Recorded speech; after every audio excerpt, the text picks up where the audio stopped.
اپنی اصلاح کے لیے کیا کرنا چاہیے،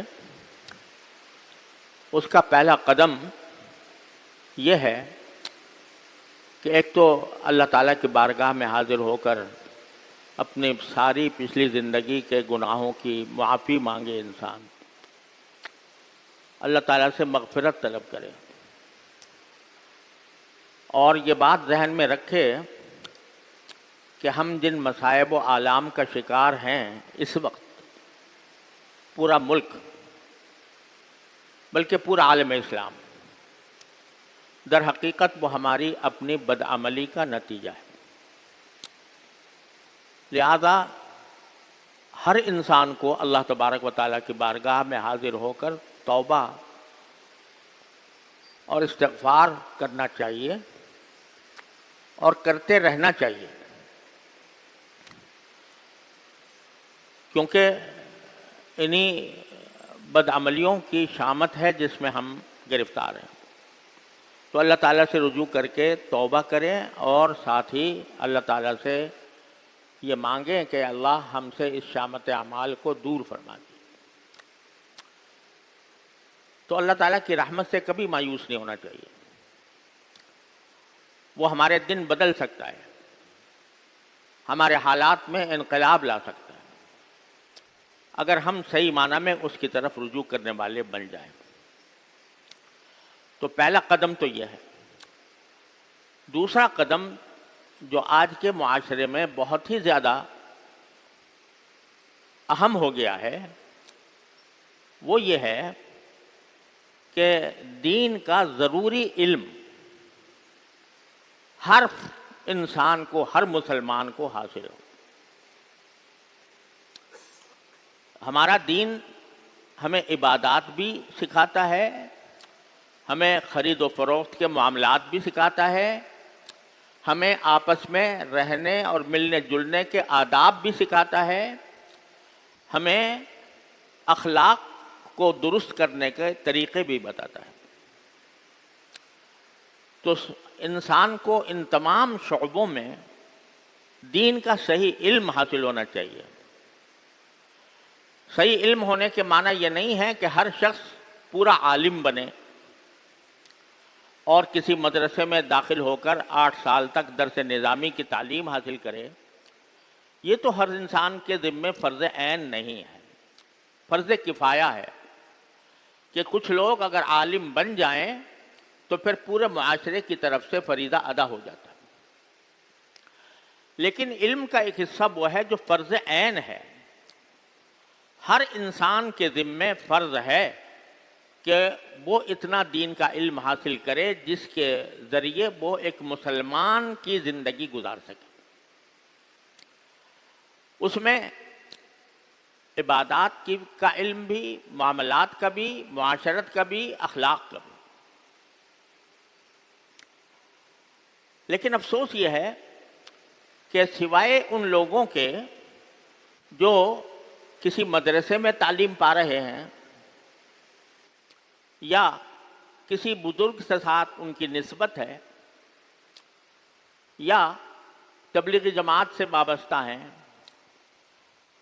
ان کے سوا کسی کو بھی دین کی ضروری معلومات حاصل کرنے کی فکر ہی نہیں۔ صبح سے لے کر شام تک کی زندگی صرف اپنے دنیاوی مفادات حاصل کرنے میں خرچ ہو رہی ہے، اور اس بات کا کوئی اندیشہ نہیں ہے کہ میں دین سے کتنا دور ہوتا جا رہا ہوں۔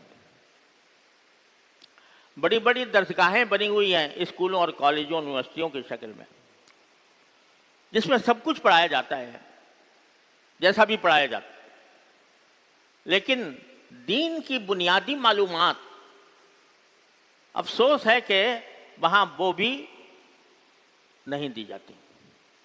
یہاں تک کہ سارا آدمی یونیورسٹی کے بالکل اعلیٰ درجے تک پہنچ جائے، ماسٹر کی ڈگری لے لے، پی ایچ ڈی ہو جائے، لیکن اس کو یہ بھی پتہ نہیں ہے کہ طہارت کے کیا احکام ہیں، وضو کس طرح درست ہوتا ہے، نماز کیسے پڑھی جاتی ہے، خرید و فروخت میں کون سا معاملہ جائز ہے، کون سا ناجائز ہے، اور اخلاق اللہ تعالیٰ نے کیسے ہمیں سکھائے ہیں، یہ بنیادی معلومات ہی سے بندہ غافل رہتا ہے، اور اس کے نتیجے میں دین سے دوری رفتہ رفتہ بڑھتی جا رہی ہے۔ دین سے تو دوری ہو ہی رہی ہے، ہم اپنی زبان سے، اردو زبان، اس اردو زبان سے بے بہرا ہوتے جا رہے ہیں۔ اس زبان میں الحمدللہ علماء کرام نے دین کی معلومات کا ایک بہت بڑا ذخیرہ تیار کر کے رکھا ہوا ہے، اور اب حالت یہ ہو گئی ہے کہ اسکولوں میں پڑھنے والے طلباء طالبات، ان کو اگر کوئی کتاب دی جائے اردو کی کہ اس سے تم دین حاصل کر لو، تو ان کو وہ سمجھ میں نہیں آتی۔ سمجھ میں اس لیے نہیں آتی کہ اردو زبان کو بھی صحیح طریقے سے پڑھنے کی صلاحیت پیدا نہیں ہوئی۔ ہم نے اپنے بچپن میں، بلکہ لڑکپن تک یہ دیکھا ہے کہ چاہے کوئی آدمی اسکول میں پڑھتا ہو، کالج میں پڑھتا ہو، یونیورسٹی میں پڑھتا ہو، لیکن اردو کی بنیادی استعداد اس کے اندر ہوتی تھی، صحیح بولتا تھا، صحیح لکھتا تھا، اور صحیح معنی سمجھتا تھا۔ لیکن اب حالت ایسی ہو گئی ہے کہ صحیح لکھنا نہیں آتا، چند سطریں اردو میں لکھنا نہیں آتا، چند سطریں صحیح پڑھنی نہیں آتی اردو میں۔ نتیجہ یہ کہ دین کی معلومات کا جو ذخیرہ علماء کرام نے اردو زبان کے اندر اس قوم کے لیے، اس امت کے لیے تیار کیا ہے، اس سے بالکل محروم ہو جاتا ہے بندہ۔ میں نے جب قرآن کریم کا انگریزی میں ترجمہ کیا،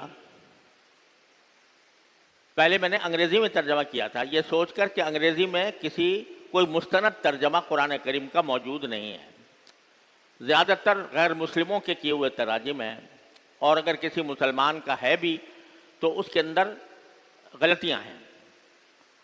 تو میں نے یہ سوچ کر کہ انگریزی میں ترجمہ کرنا ایک ضرورت ہے، میں نے انگریزی میں ترجمہ کیا تھا۔ اردو ترجمے کا مجھے خیال بھی نہیں آیا تھا، کیونکہ بہت سارے ترجمے موجود تھے۔ لوگوں کا اصرار ہوا کہ آپ نے انگریزی میں تو ترجمہ کر دیا، قرآن کریم کا اردو میں نہیں کیا۔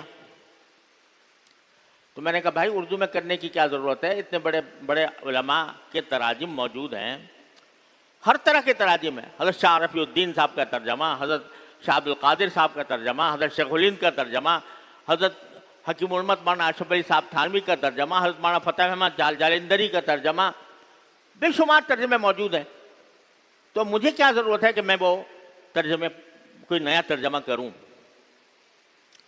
اس کے جواب میں میرے ایک عزیز بھانجے، اللہ تعالیٰ مغفرت کرے، دنیا سے رخصت ہو گئے، انہوں نے سارے ترجمے لا کر میرے سامنے رکھ دیا اور کہا آپ اس کو پڑھیں اور دیکھیں کیا آج کا جو نوجوان ہے وہ ان کو سمجھ سکتا ہے۔ تو میں نے جب دیکھا تو وہ تو اپنے معیار کے اعلیٰ ترین تراجم تھے، ترجمے تھے، لیکن محسوس یہ ہوا کہ آج جس قسم کے نوجوانوں سے ہمیں رابطہ ہے ہمارا، وہ واقعتاً اردو کے یہ ترجمے پوری طرح سمجھ نہیں پاتے ہیں۔ تو پھر مجھے بھی دل میں خیال ہوا کہ بھئی یہ ضرورت پوری کرنی چاہیے، تو میں نے آسان ترجمہ قرآن کے نام سے قرآن کریم کا ایک ترجمہ کیا، اور ترجمے کے ساتھ تھوڑے حواشی، تشریح حواشی بھی اس میں شامل کر دیے۔ اس میں پوری کوشش کی کہ بلند علمی الفاظ سے جتنا نیچے اتر کر میں سادہ سے سادہ، آسان سے آسان لفظ استعمال کروں تاکہ آج کے آدمی کی سمجھ میں آ جائے۔ یہ مقصد تھا اس کے لکھنے کا۔ ابھی کچھ عرصے پہلے میں ایک سفر میں تھا، تو ایک صاحب میرے پاس وہ ترجمہ لے کر آئے اور انہوں نے کہا کہ جی آپ نے اس میں بہت مشکل اردو استعمال کی ہے، بہت مشکل اردو استعمال کی ہے جو آج کا نوجوان نہیں سمجھ سکتا۔ میں نے کہا بھائی کون سا مشکل لفظ ہے اس میں جو سمجھ میں نہیں آتا؟ تو انہوں نے ایک لفظ کی نشان دی. میں نے کوئی ایک آدھ بتا دیں تاکہ اگر باقی کوئی مشکل لفظ آیا تو میں اس کو آسان لفظوں میں تبدیل کر دوں.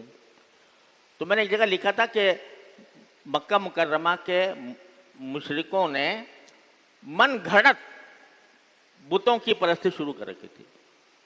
من گھڑت. کہتے یہ تو بڑا مشکل لفظ ہے, من گھڑت, یہ تو سمجھ میں نہیں آئے گا. تو میں نے کہا آپ اس کا کوئی متبادل بتا دیں مجھے کہ بھئی من گھڑت کے بدلے میں فلاں آسان لفظ استعمال کرنا چاہیے. تو یعنی علمی اصطلاحات اور علمی زبان سے بہت نیچے اتر کر وہ ترجمہ لکھا گیا. اب اس کو بھی کہا جا رہا ہے کہ یہ ہماری سمجھ میں نہیں آتا. تو بھائی کہتے ہیں کہ جی آپ, تو میں نے کہا بھائی اگر یہ سمجھ میں نہیں آ رہا, اللہ معاف کرے, تو پھر آپ میرا انگریزی ترجمہ پڑھ لو. انگریزی ترجمے موجود ہیں. اگر تمہیں اردو نہیں آتی, انگریزی آتی ہے تو انگریزی ترجمہ پڑھ لو.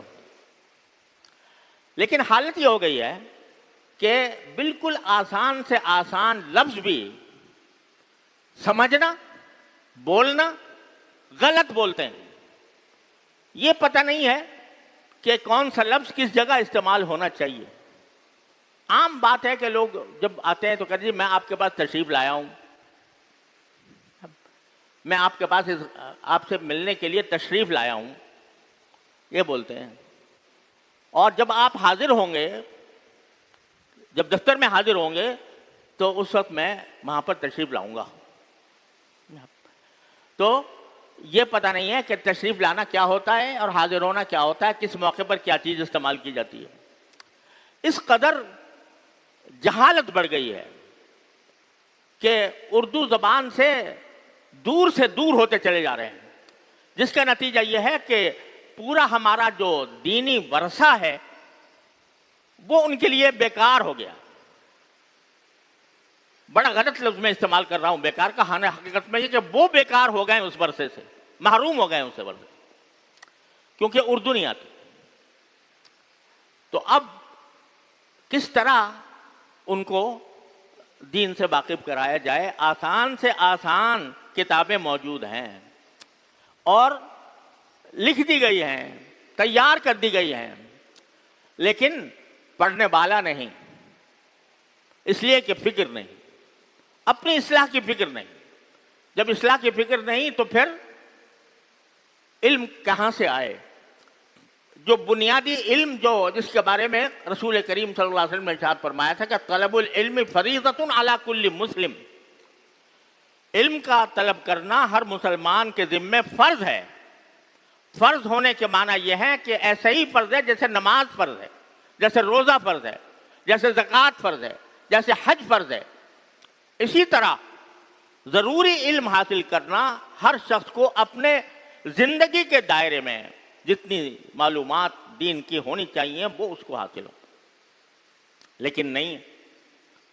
اور اس کا نتیجہ یہ ہے کہ اپنے ذہن سے کچھ خیالات اور توہمات بنائے ہوئے ہیں اور ان خیالات کے مطابق بس زندگی گزارے. ٹھیک ہے جی, اللہ تعالیٰ غفور رحیم ہے, جس طرح بھی چاہے ہم سمجھ لیں, جس طرح چاہیں کر لیں, جو چاہیں کہہ دیں, جو کہے عمل کر لیں. تو اس کے نتیجے میں وہ دین سے قریب آنے کے بجائے دور سے دور ہوتے جا رہے ہیں.